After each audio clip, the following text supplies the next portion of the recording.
Our presenter today is Amy Vu. She is the UF IFAS State Specialized Agent for apiaries for the UF Entomology and Nematology Honeybee Lab. She has degrees from Kansas State and Virginia Tech, and she is our extension professional working with Florida beekeepers. Amy, I just out of curiosity looked at Kansas State, and I didn't realize that it was one of the first operational land-grant universities in the whole nation, coming in at 1963, and the very first to admit women. Yep, So I'm that's very proud of right. your alma mater. Good So job. am I. So am I. I hope that the next time you're at trivia, that's a question for you. I hope so too. Amy helps to facilitate so much of the extension education for beekeepers and all information all about honeybees. And one of the premier programs that she does is Two Bees in a Podcast. And this is a internationally used podcast where she and Dr. Jamie Ellis talk about all kinds of topics related to honeybees. So we are really truly happy to have such a honeybee professional in our midst. So Amy, welcome aboard. I'm going to go ahead and stop sharing and invite you to share. Sounds good. All right, let me share my screen. Hello, everybody. It's so good to see all the counties around the state. I recognize some of the names, some of you know, but I used to work with master gardeners. So, all right, Wendy, can we see my screen? I can, Okay. and now I see it in full form. And So now I'm we going to go see it ahead in and full mute form. myself and let you go. Sounds good. All right. Okay. So thank you so much for having me for your monthly meeting this week. As mentioned, my name is Amy Vu. I started at the University of Florida in 2016. So this is just a quick bit about me. I actually was in Orange County, so the Orlando area, and I was the Master Gardener Coordinator there for about 2 years.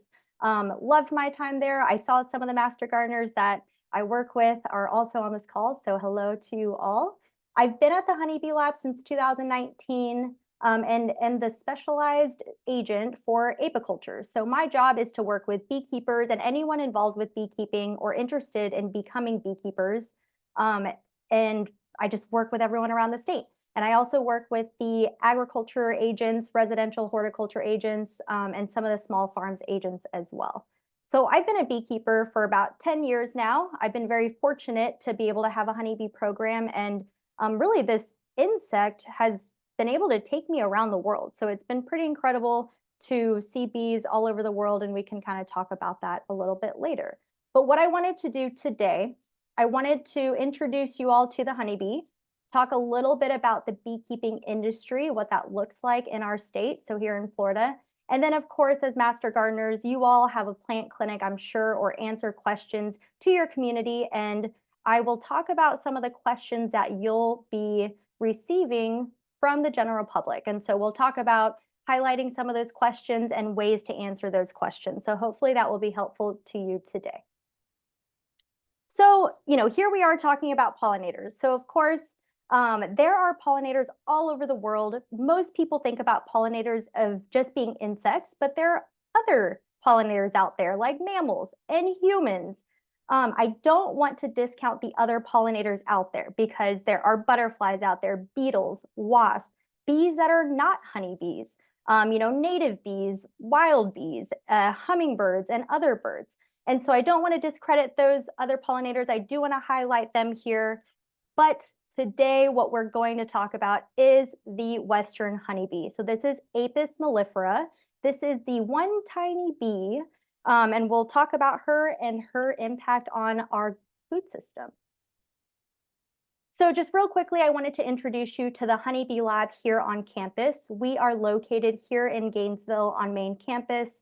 Our facility is over by the Museum of Natural History, the Florida Museum of Natural History. And in our lab, this building was built as a collaboration between beekeepers with the Florida State Beekeepers Association, the Florida Department of Agriculture and Consumer Services, the Florida Farm Bureau, of course, the University of Florida, and the state of Florida.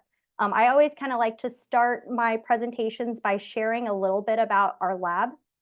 And essentially, Dr. Jamie Ellis is housed, he's a faculty member that works with honeybees as well. And he was over at Steinmetz Hall, which is in the Department of Entomology and Nematology.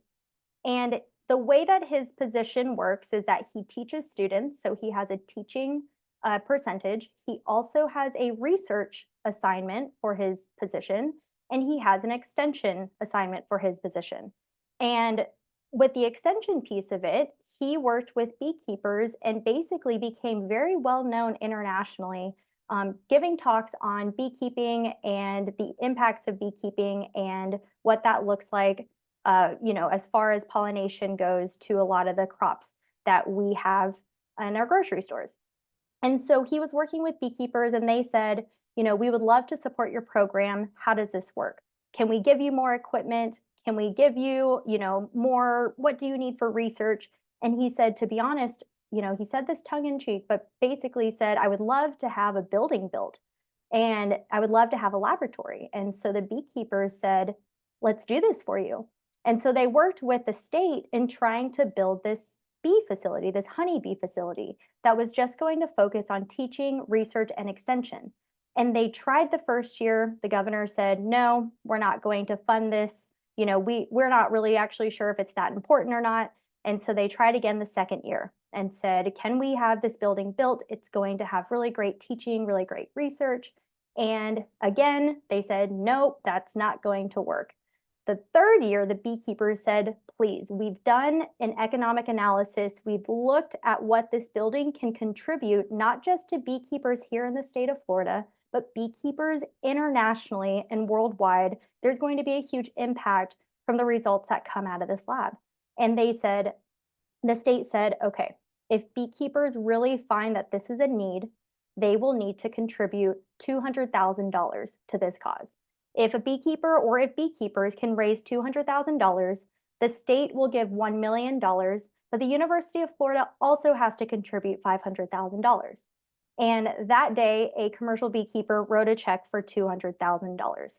I remember being in Orange County at the time, and beekeepers were really excited about this opportunity, and beekeepers would fundraise. And so we do tours of our facility. So if you all are ever interested in coming to see a tour of our facility, we usually have that on the first Wednesday of each month. So we do public tours. You all are welcome to come.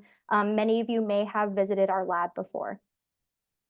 Okay, so just a little bit about Florida beekeeping and the amount of colonies that we have here. So in order to be a beekeeper, you do have to be registered with the Florida Department of Agriculture and Consumer Services. In our state, we have about a little over 5,000 registered beekeepers. With those 5,000 registered beekeepers, we manage about 843,000 colonies. That is a lot of colonies. With the USDA, one of the reports that came out said that in the United States, we had 2.71 million colonies. And so if you do the math, Florida has about a third of the beekeepers and bees coming through into our state or who live and reside here in Florida.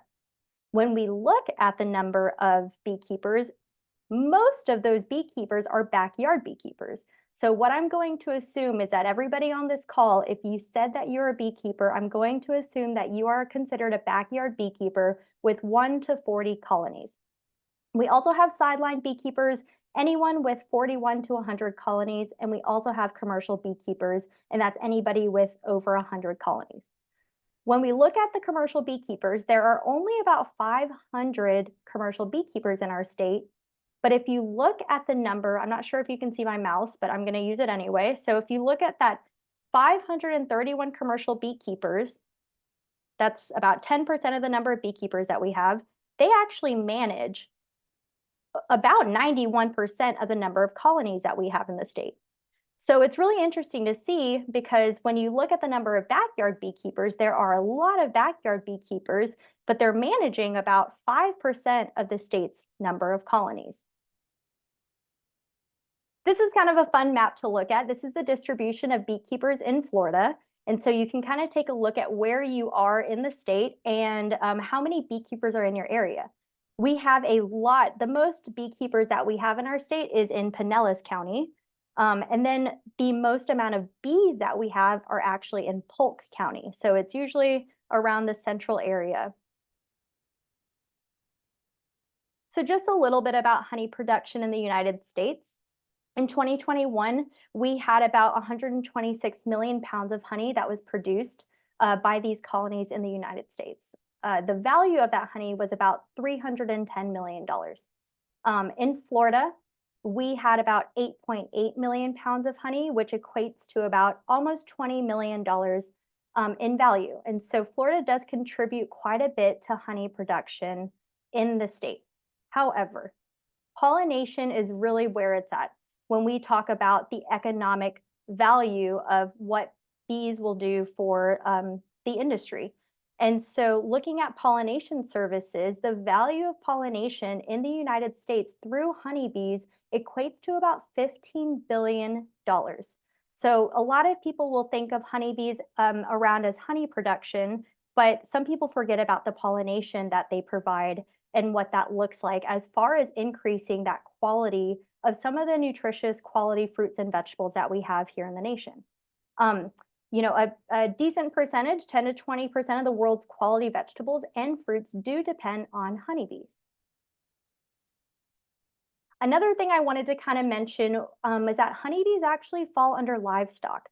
It's interesting because I work with horticulture. I'll work with people in horticulture, and sometimes we don't really fit into horticulture because you all are in the plant side of things, and this is an animal. And then sometimes we'll do programs with animals, but then because they're not cattle, because they're not sheep, because they're not poultry, they kind of don't fit into either. And so I kind of just take advantage of that and try to just work with all of the above. And so we try to make it fit into all different types of sections. But if we look at the pollinator movement, we talked about the crops and the honeybees and where they go. And so beekeepers, commercial beekeepers will take those honeybees, they'll put them on semis, and then they move them around the country based on the need of pollination services of different crops. Here in Florida, many of our beekeepers will work with blueberry growers, melon growers, cucumbers, citrus, and other types of growers as well. And then they'll take their bees and they'll ship them out to California for almonds. So that is what we consider kind of the Super Bowl event of the honeybee world, is taking bees out to almond pollination in California. Now, after they're done with almonds, they'll either come back home to Florida or they'll go up to the Dakotas or to Michigan, up north during the summertime to really forage off the wildflowers in that area. They also go up to apples, and cranberries are very common as well. So this is kind of what it looks like when they're loading up their trucks to take them across country. And then we talk about the pollination benefits. So again, honeybees help with that quality of fruit set. And so pollination from honeybees is known to provide higher quality fruit set, larger fruit.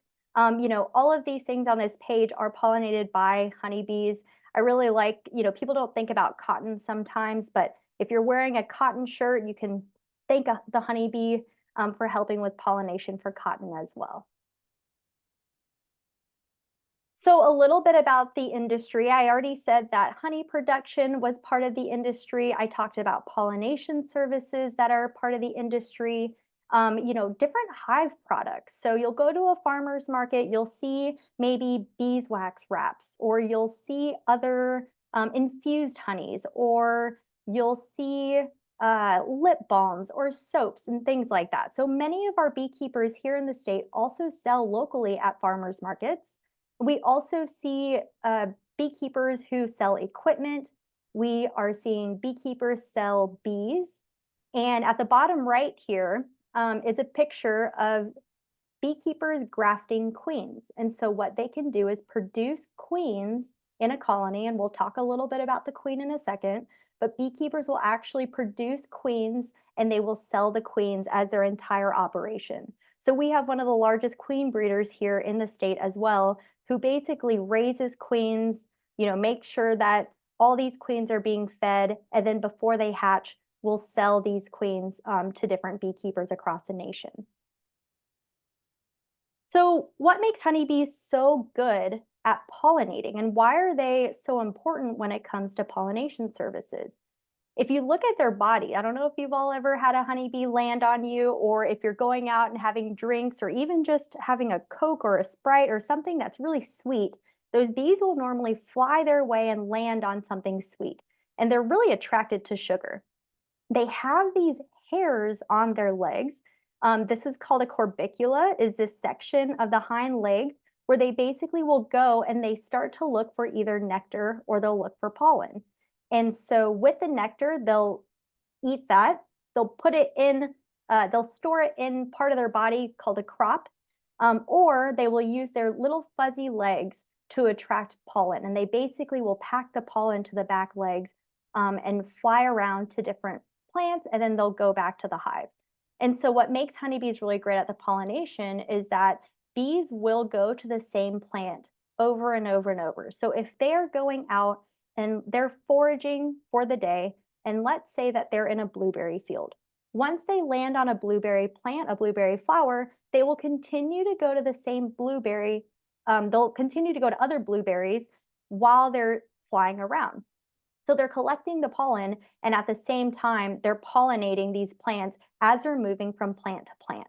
So for example, a honeybee would not go out to blueberries and then go and try to find watermelon in the same trip out. They will go from blueberry to blueberry to blueberry and then go back to their colony. And so they really do help with that pollination. So we'll take a couple of other looks at the pollen that they collect. So those hairs on the hind leg, and then you can see in the middle what that pollen looks like. It's really fun to see, you know, when we are looking at the entrance of a honeybee colony, you can see those bees coming in with different colored pollen. And so it's kind of fun to try to figure out, you know, what they're actually landing on and what they're bringing in. So what are honeybees? So honeybees are classified as insects. They have 6 legs. They have 2 pairs of wings. So these are all kind of fun facts that you can use at your next trivia night. So bees have 4 wings. They go through a complete metamorphosis similar to a butterfly. They go from that egg to a larva to a pupa, and then eventually emerge as an adult. They have that fuzzy yellow-brown body. They've got the abdomen. I think many people recognize bees for those stripes, that yellow and kind of brown color. And they also have a long proboscis. So you can see right here in the middle, this is a proboscis, and this is basically like a tongue, or kind of like a straw, is where they will pull the nectar from those flowers. So we'll just real quickly go through the different castes, so the different types of honeybees. And so as I said, there is, they go through a complete metamorphosis. So they start as an egg. So a queen will lay an egg, and within 3 days, that egg will hatch into a larva. The larva will then start to develop. The workers will start to feed the larva pollen, they'll feed it nectar, they feed it all sorts of things, and then it eventually develops into a pupa. The workers will then cap that pupa off in that cell, and then the bees will emerge as an adult. So we'll quickly talk about the castes, so the different types of honeybees that are out there. Within a colony, typically what you'll see is 1 queen. You'll see the majority of them as workers. These are the female bees, and the drones, which are the male. So the queen and the worker, these are both female. People will say that the caste, some people identify the caste as the worker, the queen, and the drone, but most people will say that the castes are just the workers and the queen, because there are 2 types of females, and the caste is just a type. So 2 types of females that are in that colony. So when we look at the queen, the way that you can identify the queen is by looking at her body, which is a lot bigger than the other 2. So when we're looking at the queen bee, we really look for that really long abdomen.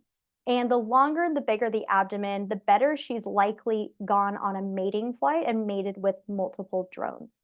So the queen is not actually a queen. She's not the one who makes the decisions in the colony, but she's really the mother. She's the one who lays all the eggs in the colony. That is her only job, is to lay. She can lay anywhere between 1,500 to 2,000 eggs per day, depending on the time of year. So she may lay over 500,000 eggs in her a couple of year lifespan. Typically, what we say is that the queen will mate with 15 to 20 different drones. So she'll mate with 15 to 20 different males, but there have been research projects that have looked at queens who have mated with over 80 different drones, so over 80 different males in her lifetime. So she will basically emerge out of a cell. She will go on a mating flight. She'll do all of her mating flight within a week or so. So she only does it at the very beginning stages of her life. Once she goes out and she's finished mating for the week or for a couple of days, she'll come back to the colony and she stays in that colony and just lays eggs for the rest of her life. So that's typically, what the job of the queen bee is. So as she's in that colony, what she does is she secretes a queen substance. So honeybees will communicate through pheromones, so through scent. And so she secretes this queen substance, and the pheromone that she's releasing prevents everybody else. So it prevents all the other females from laying eggs. And so that's kind of the power behind her. She emits this pheromone, she emits this smell that basically says, I'm your queen, I'm healthy, I'm laying eggs. Nobody else needs to worry. Nobody else needs to start laying eggs, and we're good. We're okay. So when we look at the drones, so drones again are males, and you can see right here in the center of this photo that the drone is a little bit different from the worker bee. They are a little bit bigger in general. We say that they're kind of like a barrel shaped. And then you can also see their eyes meet at the top of their head. And so that's the biggest indicator of how you know that it is a drone, that it's a male honeybee. These are not the bees that you'll ever see on your flowers. They don't really do much. So these drones are large, they're fuzzy, they've got rounded abdomens, they don't have stingers. So that's always kind of fun to work with drones because you can take a drone, you can hold him, they're really great for doing kids programs because you can just take a drone, hand them over to a kid, and they have this drone in their hand. They get really excited when they get to hold a bee. So their only job is to mate with virgin queens. They have no other purpose in the hive.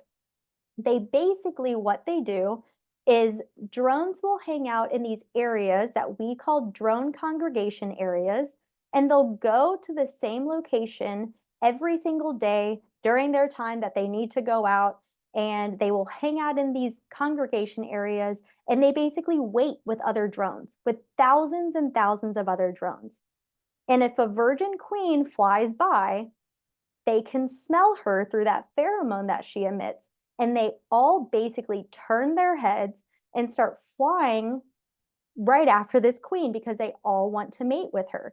And so they use those big eyes on their head to find the queen. They will mount her one at a time, and the drone will then become paralyzed. If he is successful, he will become paralyzed and fall to his death. What a life, right? So the drone, again, their only job is to mate with other queens outside of their colony, to not inbreed. And so they don't breed with their own queens. They will go and they can fly a little bit further. So they'll wait in drone congregation areas that are way further than where their queen would be able to go to. So they will usually fly for a couple of hours each day. So there's been kind of fun research that goes on behind when different drones will go out on their mating flights, where they hang out. We have researchers who will actually fill a balloon full of queen pheromone. And what they do is they basically just walk around in a field, and they'll just walk back and forth and back and forth. And you can find pretty quickly where the drones are, because as soon as they smell that queen pheromone, those drones will immediately start following that balloon. And so when we have research projects on drone congregation areas, that's typically what that looks like. So the worker bees. So worker bees, these are the ones that you'll see most of. Worker bees don't lay eggs when a healthy queen is present. So that's the interesting part of worker bees, is that they don't lay eggs when a healthy queen is present. So a healthy queen will emit that pheromone when she's healthy. as soon as she's either, let's say, not healthy, let's say that a beekeeper accidentally drops her outside of the hive, or let's say that a beekeeper accidentally drops her and, maybe smushes her. As soon as the workers, as soon as they realize that there's something wrong with their queen, sometimes worker bees will start to develop ovaries. And when they develop ovaries, they are able to lay eggs. The only issue is that when they lay those eggs, they will lay unfertilized eggs. Unfertilized eggs really results in meaning that those eggs will turn into drones. So those will turn into male. I am doing a quick overview right now, but we do have a lot of resources if you're confused or if you want to learn a little bit more about the unfertilized versus fertilized eggs. I'll share some of those resources at the end here for you. And so you can do a little bit more research on this as well. So workers are usually the ones that are doing everything for that hive. As I mentioned, the queen only lays eggs. That's what she does. I say only. That is a very important part and a very important task in that colony. Drones only mate. I say only, but drones are the other half of many of these workers. So drones are also important, but they don't do anything as far as performing the task. They don't clean. They don't feed the larva. They don't go out and forage for pollen or nectar. And so the workers are the ones who do everything else. So these are the bees that most people encounter, and these are the bees that most people are familiar with. So again, if you are looking at a flower, you'll see that workers will go and they'll land on these flowers. And when we look at the age of honeybees, normally workers will live about 4 to 6 weeks. And when they first hatch, they tend to do different jobs within that hive. So what they'll do is they'll start to feed the babies. They'll start to move things around the colony. They'll start to clean the colony. And then they kind of work their way from the inside the colony to the entrance. And then as they get older, they will either guard the front of the entrance and they'll go from that to ultimately going and foraging. So the oldest bees are out foraging. So all of the bees that you see, let's say there's some water on the ground and you see bees on the water, or the bees that are on plants. When you're looking at that, those are all the bees that are actually towards the end of their life. And so these are the older bees that you'll see. Sometimes they just need water to get back to their colony. But bees at the end of their life will kind of let themselves out of the colony and go and die somewhere. So sometimes I feel like I'm preaching to the choir here because there are important things that colonies need and that bees need. And many of you are probably a lot more familiar with the different plants that honeybees like. I know of some that honeybees like, but you all are definitely gardeners and plant people. And so there are basically 4 resources that honeybees produce and collect when they're going out and leaving the colony. So they will look for pollen. This is their source of protein. So pollen is their protein source. This is very important for larval development. So we call the larval stage brood. So this is important for larval stages to develop, is having that protein. Some beekeepers will, if there's a dearth season, beekeepers will actually provide pollen patties for their honeybees. Nectar is another resource that bees are looking for. So this is a primary carbohydrate source and their energy source. So nectar is actually used to make honey. And not many people realize this, but honeybees will go, they will collect nectar from the flowers, they'll take it back to the colony, and then they basically start adding an enzyme and putting it into the cells to start making it honey. So nectar is a pretty high moisture content. The bees will take the nectar and they'll fan it down to about 15 to 18% moisture. Once they get it down to that 15 to 18% moisture, they will cap it off, they'll seal it, and so they are good to go with the honey. So the honey is capped, it's ready to go. It's either ready for them to eat or for beekeepers to harvest to be able to sell to put on our biscuits. The third resource that honeybees will look for is water, of course. So making sure that the bees stay hydrated, they use that to dilute honey, and they also use the water to cool the hive. It's really fun when you go to the entrance of a colony on a very hot day. You can actually put your hand at the entrance in front of the colony, and you can feel the bees actually fanning their wings so fast and using that water to cool it down. It almost feels like an air conditioner. It feels like a fan right where they are at the entrance. And so that's always kind of fun. And of course, during times where, I've had it where in the garden, especially in mulched areas, there's water after rain that, kind of just sits in between the mulch, and you'll see honeybees all over the ground. And what they're doing is they're really just trying to find that little pocket of water so that they can pull that water and take it back to the hive. The fourth thing that colonies use are for tree resin. And so they look for tree resin, and this is used to make something that we call propolis. This is essentially, it's like a glue, or like when we use a caulking gun for walls to seal openings. This is what the bees are using to basically take their home and to make sure that they can seal in any openings so that intruders are not coming in. So, we hear all the time, save the bees, right? And most of the time we're talking about not just the honeybee, we're talking about all the native bees and also the other wild bees out there as well. So it's not just the honeybees, but when this first started in 2006, there was a beekeeper who had basically said that his colony was collapsing. And so there was a term that was coined called colony collapse disorder. And so there are groups that have put out efforts and tried to do annual surveys to look at why beekeepers are losing their colonies. So what factors are contributing to honeybee health, and why are these colonies not doing very well? And year after year, for over 15, 20 years now, beekeepers have reported the same series of reasons their colonies don't do very well. So the number one cause of colony decline in the world today is varroa.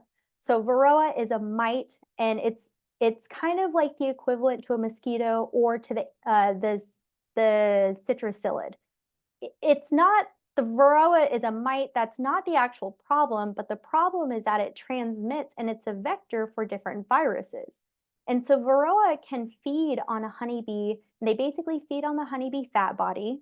They'll feed the fat body and inject viruses, and then they move from bee to bee and ultimately colony to colony. So any single beekeeper, any bee researcher, any bee educator around the world is, working on varroa and some of the pathogens that are associated with varroa and the contribution to what that looks like with honeybee health. So, with the varroa, because many of you know, once you get the virus, there's no way to prevent yourself from having the virus. And so what beekeepers will do is they will try to take care of varroa. And so we try to minimize and we try to take out varroa as much as possible. And so there are lots of efforts, again, with research looking at using integrated pest management on what that can look like so that honeybees can have a chance even with varroa around. So that's one thing. Nutrition. So again, I'm kind of preaching to the choir. Honeybee nutrition is huge. And by nutrition, I mean their protein content, their carbohydrates, and what that looks like. And so we always recommend planting a diversity of plants. Again, not just for honeybees, but for all the pollinators as well. So we also look at poor queen quality. And so people are saying, beekeepers say that in the past, queens were really great and they were doing so well and they would survive for 3 to 4 or 5 years. And now the queens barely make it a year. And so they're saying that the queens are not as good as they used to be. Well, now there's more research going out looking at the drones, the other half of the equation, and looking at the quality of drones and the amount of, and the quality of semen that they have to be able to work to produce better queens. And then, of course, pesticides. So, this is always a touchy subject, but pesticides, they do kill bees. And insecticides specifically, the honeybees are an insect. And so when we're working with growers, we try to work with best management practices to work on, the correct application of pesticides and making sure that if someone is applying pesticides, first of all, that they're applying it appropriately and that they're not applying it when there are other pollinators out foraging. So, how can we all help? So this is something, again, we're kind of getting into the section of talking about how we're going to answer questions in that plant clinic that you have. And of course, you all know this, plant a pollinator garden. Take some time, do some research. And I know that everyone, all of us, I'm guilty of it, is I will just go to the nursery and buy all the plants possible without thinking about what that actually looks like or where I need to place things. But planting a pollinator garden, again, helps not just the honeybees, but all the pollinators out there as well. We talked about pesticides, so minimizing the use of pesticides. So try giving integrated pest management a try. You all are here as master gardeners. You've probably heard this before. The label is the law. So making sure that you're applying according to the label. Again, apply during either early mornings or evenings if you feel like you need to use pesticides in your landscape.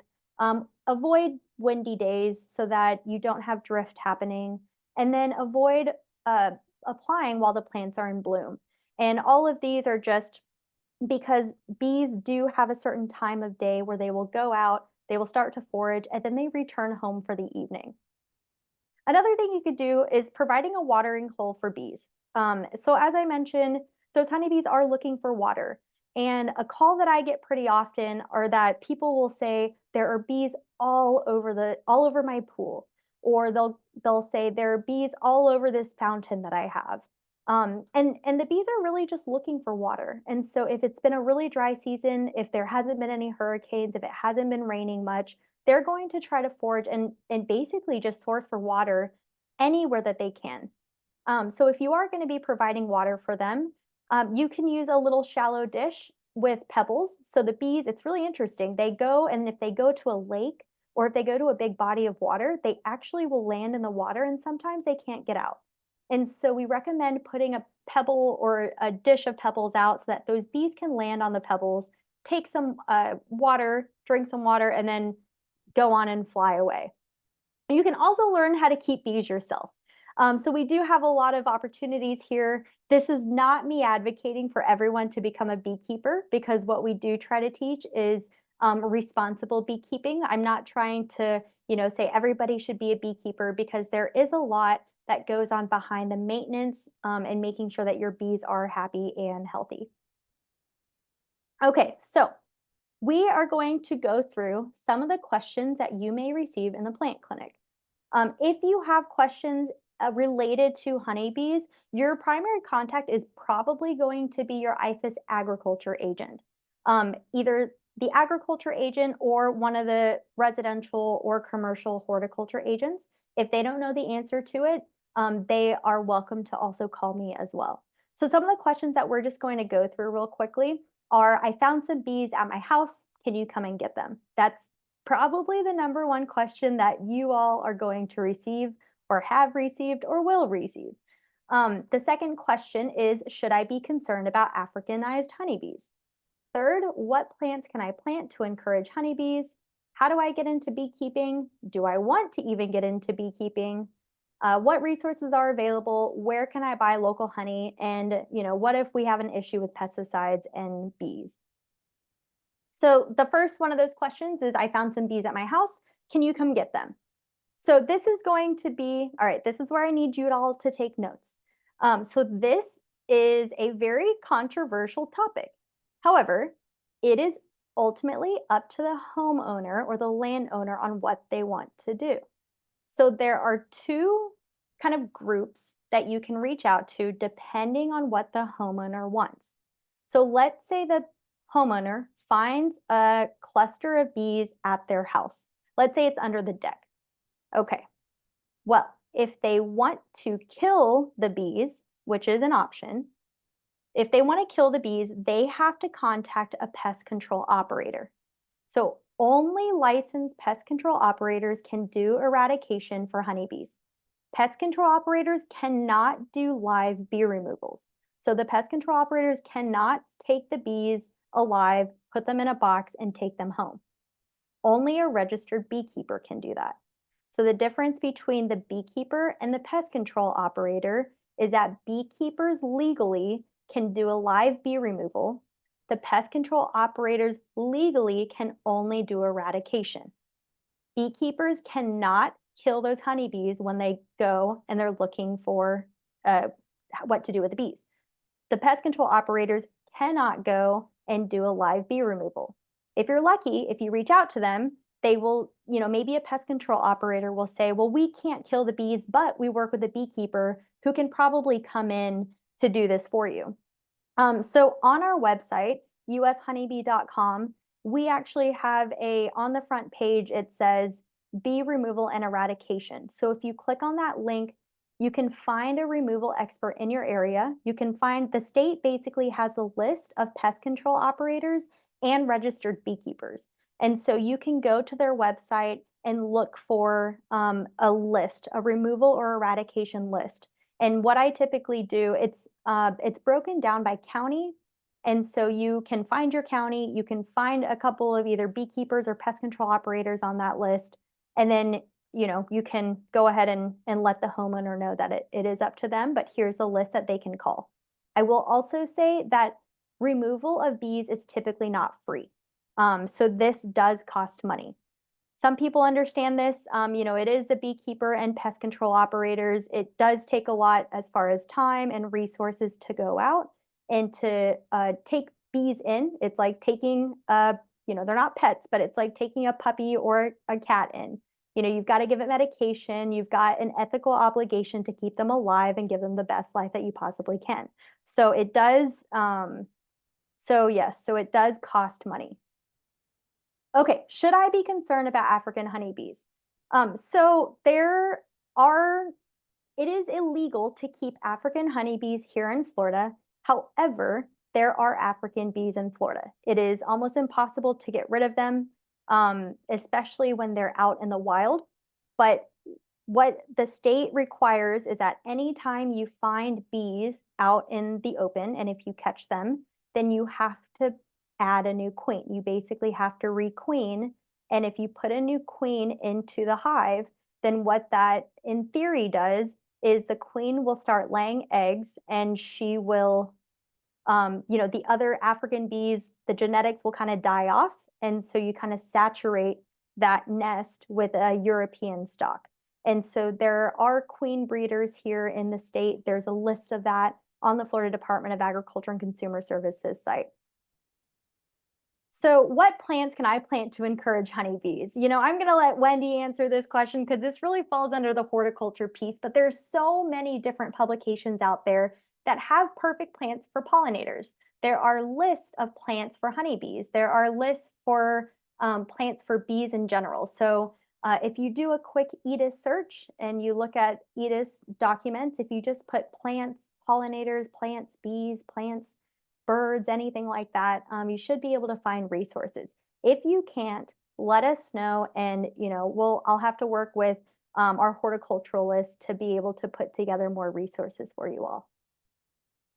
So how do I get into beekeeping? If people are interested in getting into beekeeping, you're welcome to visit our website. We have tons of resources, lots of programs. If you go to our main website, ufhoneybee.com, and click on resources, there should be so many free resources for you to read and to look at. We've got an FAQ, so frequently asked questions, where a lot of the questions that you may receive from the plant clinic, you can find the answer on that FAQ page as well. Where can I buy local honey? I always recommend that everybody buy their honey from their local beekeeper. So go to your local farmer's market. We have on our website a page with every single county and an association, a beekeepers association in that county. And if you can't find it, send me an email and I'll find you a beekeeper that's close to you who probably has honey local to your area. And pesticides and bee questions. So again, there's a lot of questions about pesticides and bees. There are lots of researchers out there who do pesticide testing. We have someone here at the lab who works with mosquito control and what mosquito control looks like, and how mosquito control products affects honeybees as well. So there's always a lot of research out there. Here's a title of one of the EDIS documents that we have to help with minimizing honeybee exposure to pesticides. So if you do have anyone that you're working with who is trying to figure out, I need to apply a pesticide, but I'm not really sure what to do, and I want to take the pollinators into consideration, this is a great EDIS document for you. So a couple of things that I just want to highlight real quickly. These are some of the programs that we have here at the University of Florida in the Honeybee Lab. So we have something called Bee College. It's a 2-day conference-styled event, and we basically just nerd out about bees for 2 days. We have 8 or 9 different classes going on, from inside the classroom to hands-on workshops, making candles, making wax wraps, cooking with honey, how to create a pollinator garden, things like that. So the dates here are on the screen. In March, we're in Gainesville, and then in August, we will be in Pinellas County. We also have a honey judge training program. So if you all like to eat honey and you want to be a honey connoisseur, kind of like a wine connoisseur, we have a honey judge training program where we hold this twice a year during our Bee College event. You can learn about how to put together a quality honey, what that looks like, and if you end up being beekeepers, you can use this honey judge training to make your product just a little bit better. We have online courses available. As Wendy mentioned earlier, we have a podcast called Two Bees and a Podcast. Usually we release an episode about once a week. We've been doing this we're going on to year 5 now. We have over 70 countries that listen into the podcast. We're almost at our millionth listen. So if you want to hear my voice for another 182 hours, have at it. So go ahead and go to that Two Bees and a Podcast.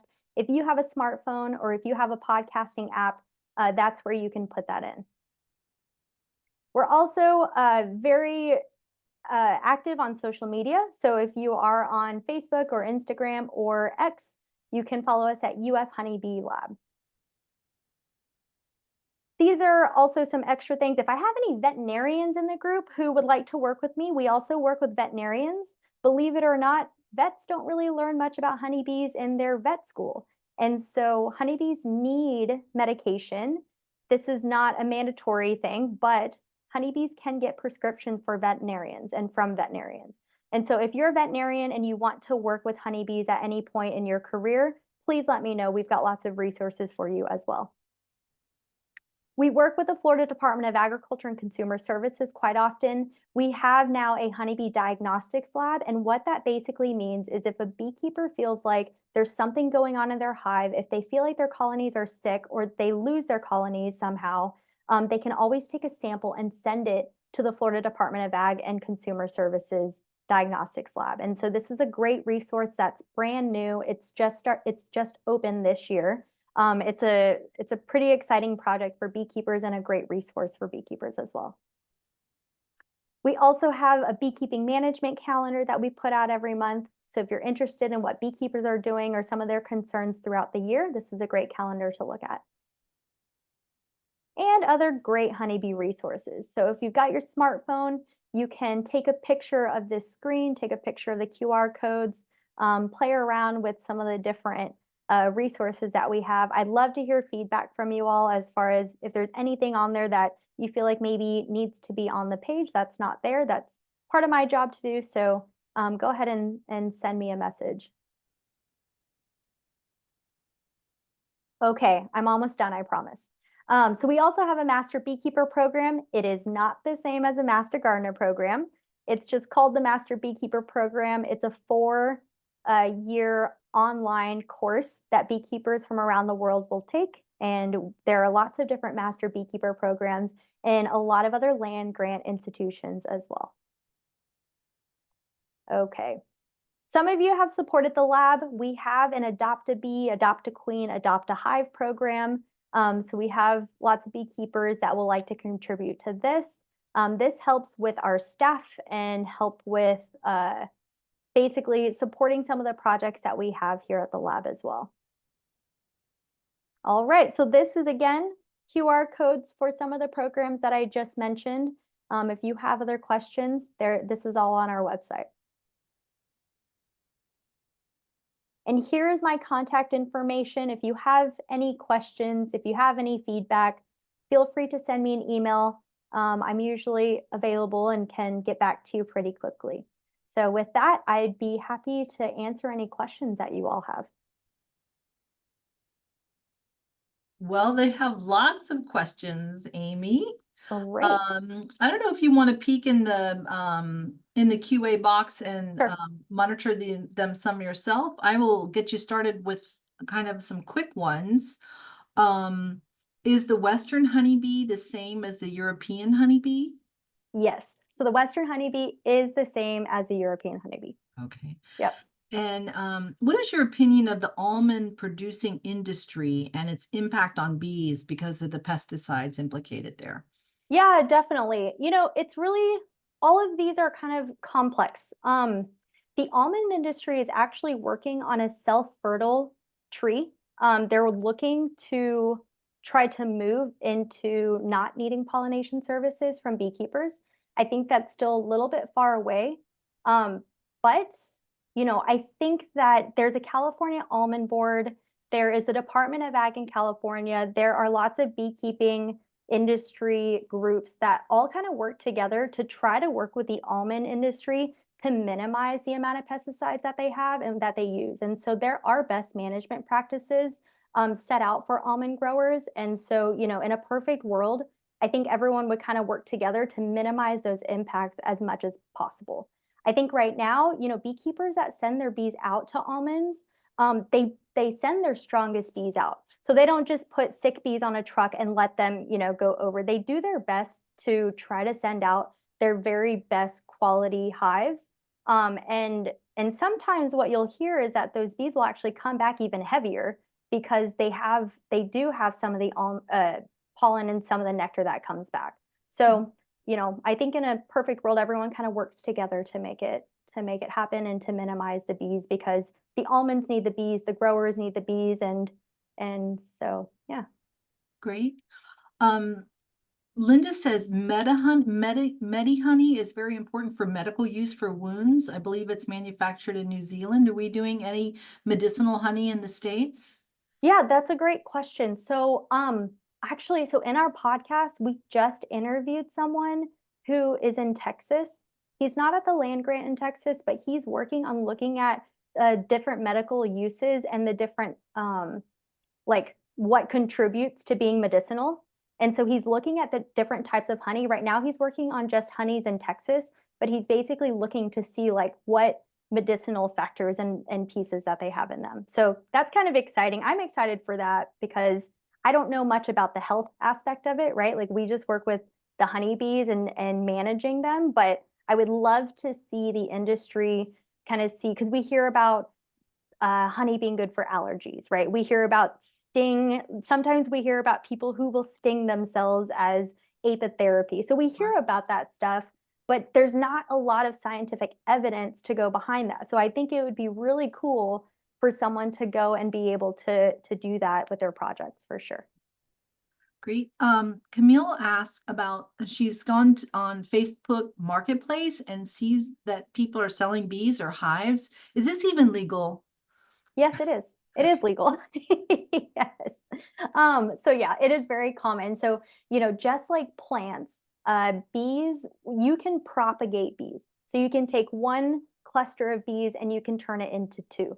We call that splitting, right? And just like plants, well, maybe some of you don't feel this way, but once you get to a point where you have so many plants, you don't know what to do with it, you have to start selling it, right? I think some people may understand that feeling. I know I have. But that's the same with bees. So if beekeepers start with 3 hives, all of a sudden they get to 6, that 6 turns into 12 very quickly. And they're like, I can't manage all of this. From a beekeeper's perspective, that's great. Your bees are growing. That means they're happy. But at some point, you've got to figure out what your threshold is to be able to take care of those bees. Sure. Okay. Would they need to be inspected before they were sold, or is it fair market? It is a pretty free market. Okay. You do not have to get inspected before you sell them. you do have to get inspected once you become a beekeeper. Okay. Yep. Mary Jo asks about honeybees tearing through the tube of coral honeysuckle to get to the bottom, or bees kind of ripping up flowers to get to the nectar. How do they do that? Do they have certain mouth parts or feet, or what? How do they do that? Do you know? They do have mandibles, but I don't know if I've ever seen or heard of them using their mandibles to kind of crawl into like a honeysuckle So if it's a flower. tubular flower, Mhm. there is a bee, and I don't know if it's a European honeybee, but they'll cut the slit at the bottom so they don't have to go all the way down the tube. Okay. That's I what she's don't, talking about. yeah, okay. I don't know if that's a honeybee that does Yeah. that. That's an interesting behavior. I Yeah. do know that there are like blueberry growers out there, and there's a lot of, um, I think there's a lot of research looking at like producing blueberries with flowers that are easier for pollinators to be able to Okay. access. So breeding for a bigger flower. Yeah, I think so. So now we've got some drone questions. How do the drones get nourishment? Yeah, so the drones get nourishment by stealing all of the pollen and nectar from the hive. Fun fact, I didn't mention this in my talk, but drones during the wintertime or during times of the year where there's a dearth, where plants are not coming in or where resources are not coming in, drones actually get kicked out of the colony. So because they're only, again, used for reproduction purposes, they will steal all the food and eat all the food and eventually get kicked out by the ladies. So the Okay. ladies, yeah, the drones live a pretty rough life. Okay. And would drones ever do any protection of the workers? Would a drone protect the hive like the workers? Um, yes. So the drones do not protect the hive. So the drones, again, are just used for, just to mate with the queen. Okay. They don't, yeah, they don't protect the hive. They don't really do much. That's why they get kicked out. Okay. What is the mechanism that initiates the death after they mate? Is their Yeah. body ripped apart, or is it a chemical, or? Yep, that's a great question. So basically, the male has a body part called the endophallus, and that is basically his reproductive part. And so when he releases his semen, it basically comes out of him. So he has an endophallus that pops out of his body, and it connects to the queen. And once it connects to the queen, that's where the semen comes out into the queen. The queen basically has this sac inside of her abdomen called the spermatheca. The sperm will go into that sperm sac, and that is the piece of the male that basically has exited his body, makes him become paralyzed, and then he falls to his death. Okay. Okay. So it sounds like it's physical. Would It's a physical. would an older queen leave the colony by choice, or does she have to be pushed out? Yep, that's a great question. So older queens also can leave the colony. This is part of that swarming behavior. I didn't have enough time to get into this, but when you see or when you hear about honeybees that swarm, what typically happens is an old queen, the bees will put her on a diet. They will make her lose some weight so she can fly to a new location. And when they all decide where they're going to go, they go with a cluster of bees and basically fly to a new location with the old queen. So that is one instance of when a queen would leave her colony because maybe there's not enough space in the hive. Maybe maybe they're just kicking her out because they don't want her there. But half of them are still going to follow her. So that's one instance of where a queen would leave her entire colony. Do bees carry any diseases? So zoological diseases, I'm not sure because I don't know about zoological diseases. So Okay. maybe, I don't know about that, but bees carry lots of other diseases. Okay. All right. Janice is wondering if a bird bath is a watering hole. Yeah, bird bath is a great place for honeybees. I've seen like really cool pictures of bees and birds at a bird bath and just beautiful pictures because they can all share water. Okay. And I think we have a couple of questions about mosquito control and honeybees. So, Yeah, yeah. how is it impacting honeybees, and are we worried about it, and, that sort of thing. Sure. So the mosquito control thing, as you can probably assume, Everyone just says mosquito control is not great for bees, right? So we have a postdoc here working with mosquito control in Anastasia State Park. I personally work with 3 other mosquito control locations throughout the state. They all have bees on their property. And so they want to work with beekeepers, and they want to work to make sure that if they're applying mosquito control, yes, we have to for public safety and for human safety purposes, but how do we do that and minimize the effect of bees? Right now, this is an unpopular opinion. Right now, there has not been much to show that mosquito control has affected bees and their colonies as a whole. Now, again, those are the facts that are coming out with the science that's being conducted with Anastasia State Park. Also with the other counties that I've been working with, they calibrate some of their machines with bees on property, and they've not, had any issues with their bees. Okay. Yeah. Well, it sounds like the research is ongoing as it should be, so that's good. Definitely. Yep. Great. Let's see. David asked a question about bees visiting the jelly that we put out on our bird feeders, like to attract Baltimore Orioles and stuff like that. And I have a lot of bees on my jelly feeder. So how do you guys feel? How do beekeepers feel about that? I don't think they've thought about the jelly for their bees to come and collect, but anything with any sort of sweet substance in it, anything, the honeybees will definitely try to take to their advantage. Okay. And then sometimes, Amy, when people see the hives, the supers out in the field, they might see a jar turned upside down. That's sugar water, right? Which is sometimes that means you're feeding the bees in the off season. Is that right? Yep. So those clear, either you'll see clear jars or you'll see like black buckets. Those are typically a sugar syrup or a sugar water that's usually put out to during dearth season. So during times where the bees are not really bringing in nectar, they still, beekeepers, and we talk about this often, is that beekeepers have an ethical obligation to keep their bees.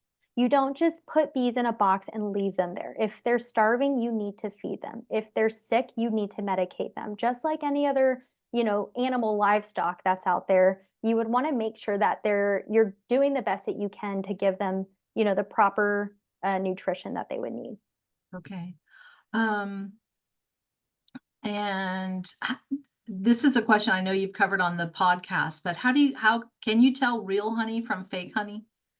That is a great question. That's actually becoming a very serious threat to the beekeeping industry.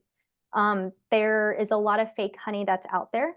So it's really difficult to tell. There's also kind of like, how they do like the fake meats, like alternative meats, and like they make them taste real. They're doing that with honey now. So that's been really interesting. I think the best way that I can really answer that is to say, buy your honey from a local source and you should know his name. You should know her name, I think.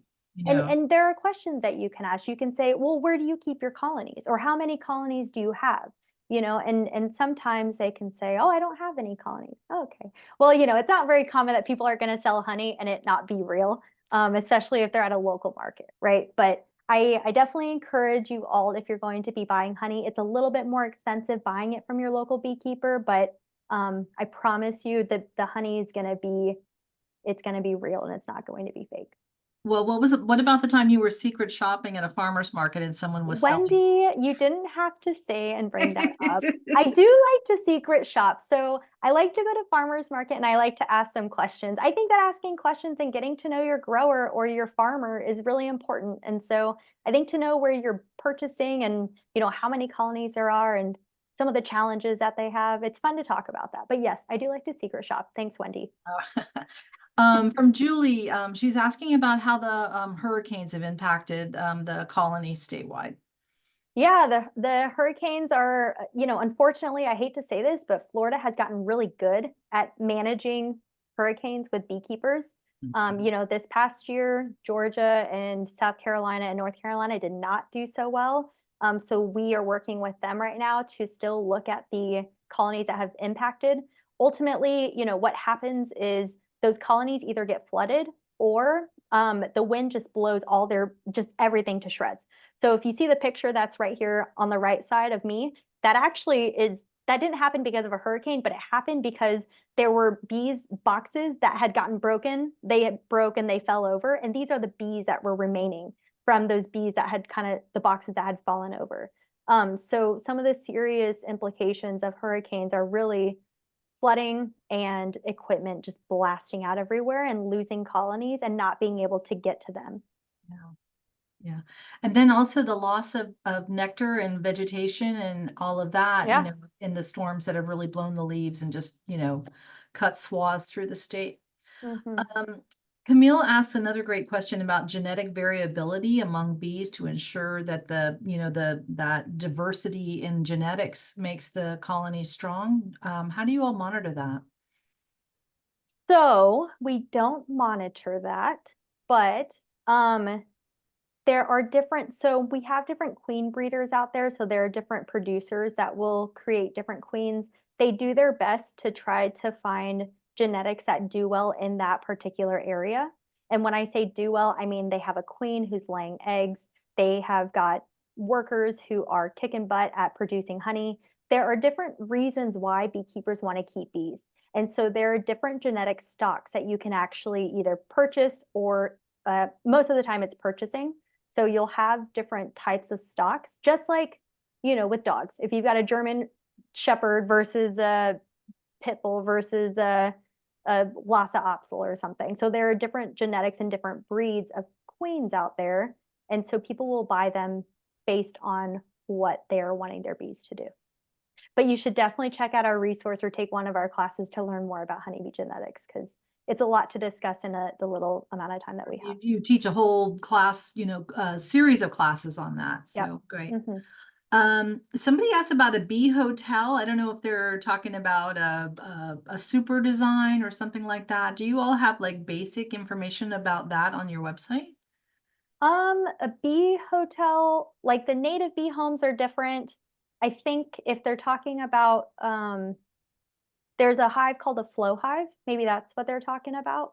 But it's a type of hive where the people who started it, they're in Australia, and it basically is this hive that is like a pretty low maintenance colony, is what they're selling it as.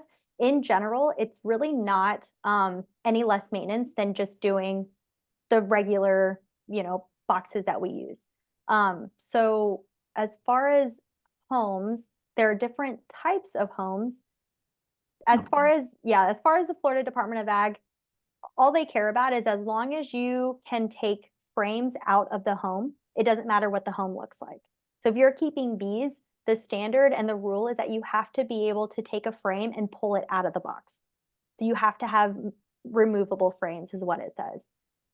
Yeah, so it doesn't matter what it looks like, I think, at that point. Okay. Yeah. And then someone's asking about bees that are all alone and keeping bee houses for them during colder weather. What is the best location to house them for the bees? I'm not quite sure what the answer is, but during the colder weather, what happens, Amy, I guess? Yeah, so for honeybees in particular, we just leave them and we don't mess with them. So they will cluster, and bees can thermoregulate pretty well. And so they can, especially here in Florida, I kept bees up in Virginia and in Kansas, and it snows there, there's ice there. And if you just don't open the box for a couple months, if they're healthy going into the winter time, then they shouldn't have any problem overwintering. They shouldn't have any problem coming out of there. Well, you and I have even talked about the bees in the Dakotas and up into Canada. I mean, they don't bring the hives in, right? Well, so yes and no. I think historically beekeepers would just leave them. I think now beekeepers are looking at putting them in storage units and storage containers and looking at what that is. The research is ongoing with it. It's been really interesting to see what the industry is doing. A lot of the bees, I mentioned the number of bees that we have here in the state. A lot of the bees around the country overwinter in Florida. And Oh, like so, everybody else, they come to Florida like snowbirds. yep, we are snowbirds. So our honeybees are snowbirds. They will come down this way, hang out here during the wintertime, and then head over to California in January. And then they'll start going around the country again after that. Okay. Denise asked about Africanized bees. Have they interbred with the local Florida bees that we don't have to worry about the intensity of their stings as much? So, yes, they have incorporated with the European stock, but no, it doesn't make it diluted at all. Okay. So really just a general rule is that we don't want to keep African honeybees here. They are very productive, I will say, like they can deal with pests and diseases a little bit better, but from a safety perspective, they're really not ideal to keep, especially if let's say you're a beekeeper in Miami. The last thing you want is to have African bees swarming, and they're known to swarm. That's one of their behaviors is that they swarm more frequently. And so, we try to minimize that as much as possible, mostly from the public safety perspective. And it's really just not fun working bees when they're mean all the time. Okay. Yep. And how prevalent are mites and the use of miticides in other countries? Yeah, so mites are everywhere. Mites are all over the world. And with the Western honeybee, they deal with varroa, they deal with mites. We actually were fortunate to do a study abroad in Thailand this past summer. That's where all of the Apis species, there are 5 different Apis species there.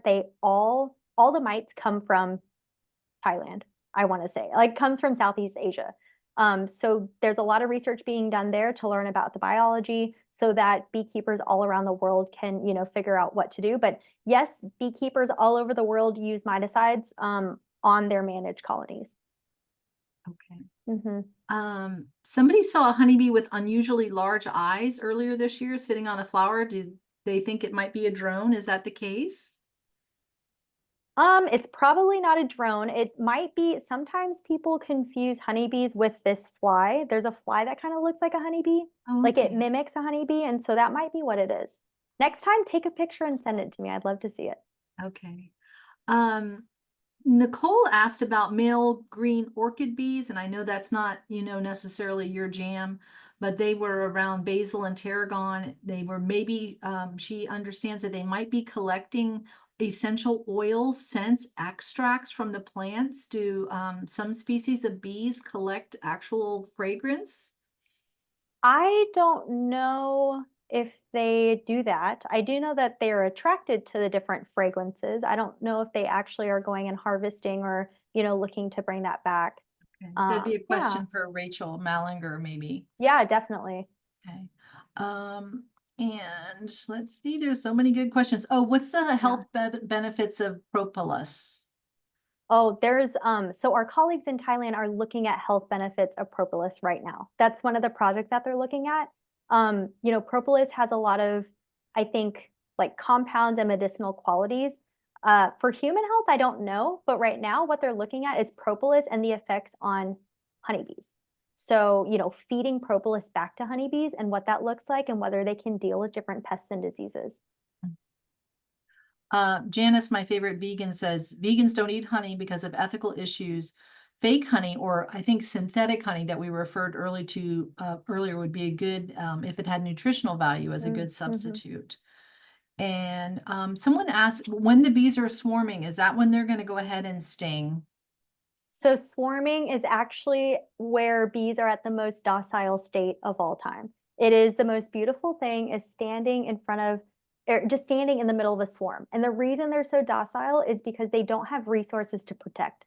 And so if you see a swarm or if there's a swarm, I wouldn't encourage everyone to just like run outside. We're kind of like crazy bee people who do that, but they are at their most docile state. So if the other question, and this is probably what I should have brought up in the presentation, if you get a call saying that bees landed just recently on a car or a tree or wherever, I usually let people know sometimes that's just a very temporary stop. Within an hour or two, by the time someone gets there, they may already have made their way somewhere else. And so usually what we recommend doing, I mean, if possible, you want to capture them as quickly as possible. But if there is someone that needs to take an hour or two to get to you, by the time they get there, it may not be there anymore. Okay. Okay. Well, honey, lots of interesting questions on honeybees, but we're getting a little bit late. But I think one of the best questions I have here is about what kind of future reference and what kind of research projects do you have going on in the lab now? What are the questions you're looking into right now? And that'll be our last question. Okay, well, it'll take me about 3 hours to answer this one, Well, but just the no, highlight. I'm just kidding. Okay, so we are working with Varroa. So we do a lot of honeybee toxicology stuff. We look at compounds and chemicals that impact mites but don't impact bees. We also look at other chemicals that look at other pests and diseases that we have in the lab. We look at a lot of genetics. So there's a lot of genetics work that's being done here. We're looking at queen stocks right now. So looking at the different stocks in Gainesville and looking to see how well they do in this area. We're looking at mosquito control. That is something that's worked on. And a whole other topic that I'm not going to bring up today, except for right this second, is there is a new invasive species that just hit Georgia in Savannah just recently. That is a huge problem and concern for beekeepers, for bees. So it is, I'm sure you all heard of the murder hornet that came out in 2020. It was a hornet that was found in Washington state. Well, its cousin, quote unquote, its cousin, Vespa velutina, was just found in Georgia. And so that is very problematic to our colleagues and beekeepers around the world. And so it's just been confirmed here in the past year. And so we're doing a lot of work with DNA and eDNA, environmental DNA, on looking at the Vespa species as well. So it's not here in Florida, but we have to be prepared for it if it does come here. Okay, great. Well, Amy, thank you so much. And for those of you who are interested in learning more, you can obviously see there are classes to take. Bee College, Master Beekeeper, and the online studies. And of course, you can always email Amy and ask her questions if you need help steering people in the right direction, if you have questions as well. But you really opened our minds and our eyes to so many different features about honeybees and how we can make our landscape more welcoming and more appropriate for them. So we really appreciate it, Amy. Thank you so much. Bye. Thank you. All righty.